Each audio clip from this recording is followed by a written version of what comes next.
É um tempo diferente hoje, nós estamos aqui no templo da Igreja Batista do Jardim Kennedy. Eu tenho o privilégio de receber e apresentar o meu irmão em Cristo, Ari Fernando Monteiro. A paz do Senhor Jesus. Paz do Senhor, irmão. Deus abençoe. Amém. Irmão, o senhor é lá do Paraná. Em que cidade o senhor nasceu lá? Eu sou de Londrina, né? Nasci em Londrina mesmo, sou pé vermelho. Pé vermelho que chama. Irmão, o senhor é um pé vermelho sem Deus, né, na sua infância? Isso, exatamente. Na minha infância, a minha família toda católica e eu não era praticante. Eu ia na igreja católica, mas só ia para fazer bagunça. O senhor ia como um ritual, eu tinha que estar lá, mas não sabia por quê, nem para quê. Eu ia mais por causa do meu pai e da minha mãe, né, que forçava eu ir, né? Mas o senhor nunca, no teu tempo de criança, o senhor nunca foi ensinado sobre histórias bíblicas, nunca foi aberta a Bíblia ali, investido um tempo de ensinamento no senhor? Não, eu não tive, né, esse ensinamento. Eu comecei a ter porque perto da onde eu morava tinha crente. E eu comecei a frequentar a igreja deles. Inclusive eles queriam me batizar, mas eu não aceitei, eu saí fora. Certo. E a sua fase de criança então foi bem tranquila? Foi tranquila, né? Apesar de ter o sofrimento que eu tive, né, de criança, né? Eu apanhei muito, né? Naquela época o pai não tinha também um ensinamento, né? Não tinha Deus no coração.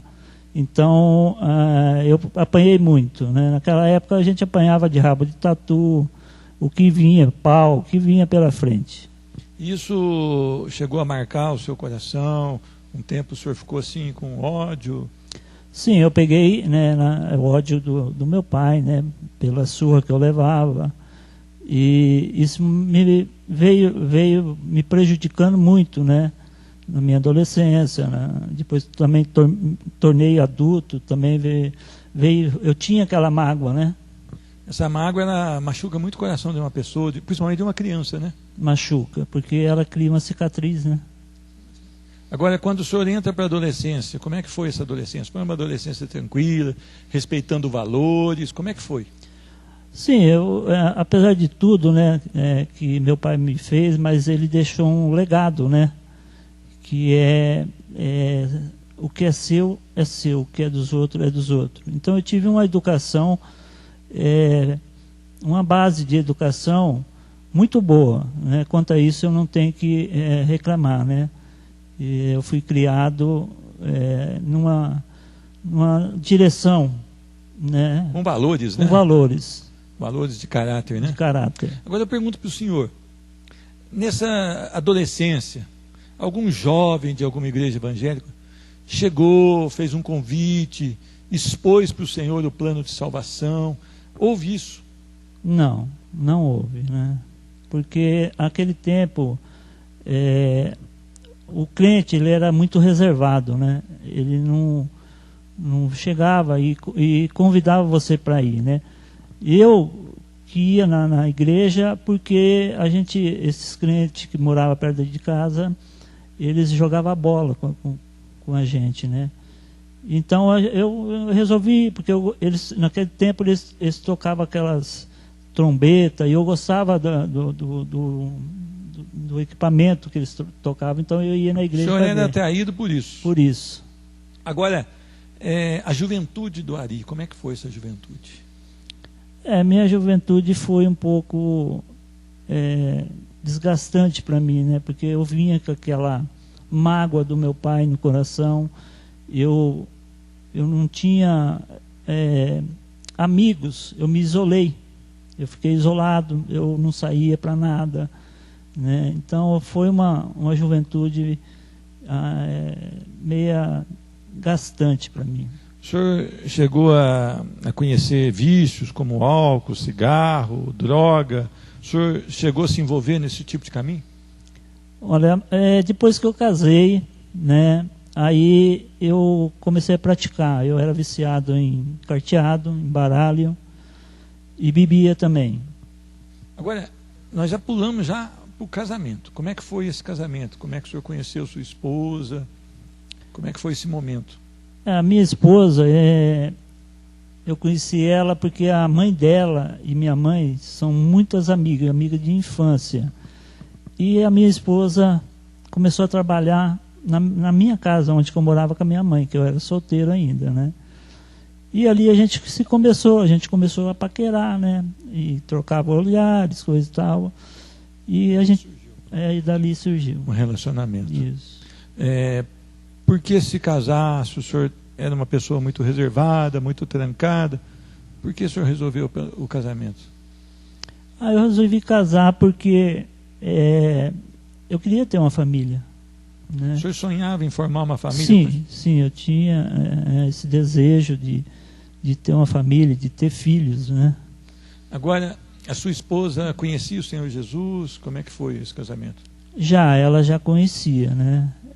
Ela conhecia, mas ela estava afastada também, né? Estava afastada. Tanto é que ela casou com uma pessoa não convertida ao Senhor. Exatamente. Em julgo desigual, vamos dizer assim. Isso. Mas como ela estava afastada, tudo julga igual, né?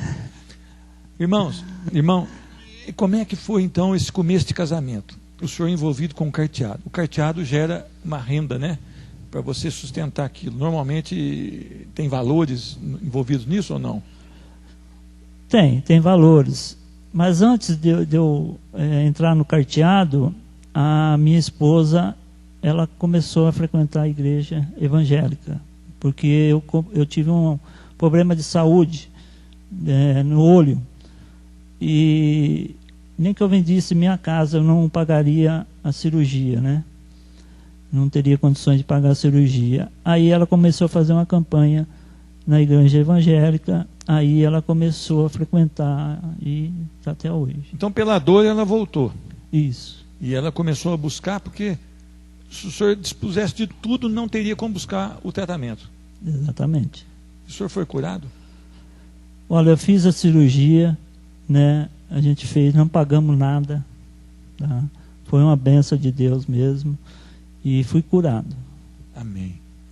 Irmão, isso não tocou o coração do senhor a buscar esse Deus maravilhoso que abre portas, que providencia tudo na vida da gente? Sim, foi tocando, foi movendo o meu coração, mas eu tinha um coração de pedra.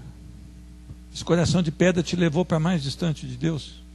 Não me levou mais distante, porque eu crio em Deus, né? E eu queria sentir a presença dele, a voz dele, né?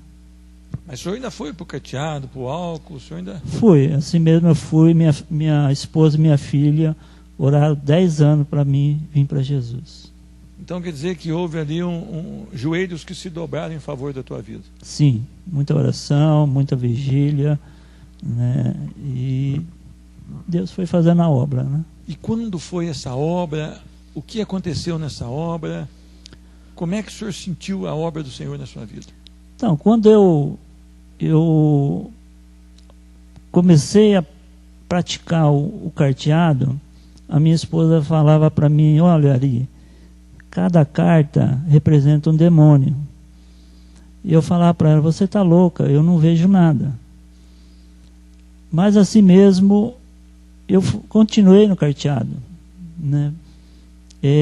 O carteado, ele me dava, quer dizer, o diabo me dava as letras para mim. Eu ia jogar e o diabo falava comigo na mesa, falava assim: hoje, vai embora que hoje não é teu dia. Eu levantava e ia embora. No outro dia, eu voltava lá, o que eu levava 30 dias para ganhar, eu ganhava numa noite. Então quer dizer que isso foi cativando o seu coração e atraindo a sua vida. Foi atraindo, e o diabo, eu tinha, né, um emprego, e o diabo foi falando na minha mente para mim sair do meu emprego e viver do jogo.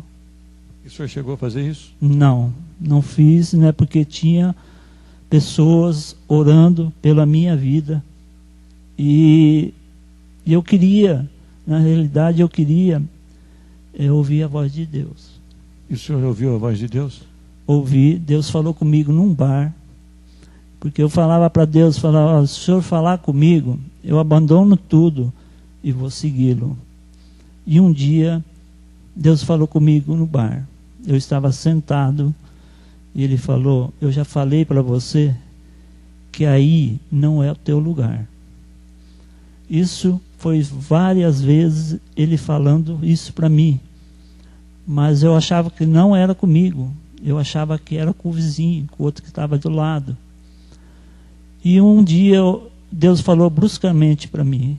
Falou, eu já falei para você que aí não é o teu lugar. Eu me afastei, levantei da cadeira e saí. E o pessoal falou assim, Ari, aonde você vai? Eu falei, estou indo embora e aqui eu não volto nunca mais. Amém. E graças a Deus nunca mais voltei. Quanto tempo faz isso, irmão? Já vai para 15 anos. 15 anos. 15 anos. Daí a entrega do seu coração a Jesus, como foi? Sim, aí eu entrei, aí um dia, um domingo, a minha esposa e minha filha estavam indo para a igreja na parte da manhã. Eu perguntei para elas, aonde vocês vão? Ela falou assim, nós vamos para a igreja. Aí eu falei, eu vou junto. E fui. E dali em diante, não saí mais. Agora eu pergunto para o senhor. O senhor que tinha ali, o diabo te ensinando e te dando o dia certo para você jogar. O senhor poderia ganhar bastante dinheiro. O diabo sugeriu até que o senhor largasse o emprego. E o senhor ouviu a voz do Senhor e recusou a voz do diabo.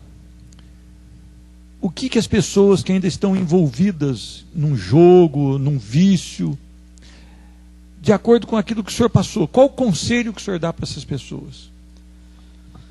Olha, o pessoal, eles não acreditavam que eu tinha largado tudo, né?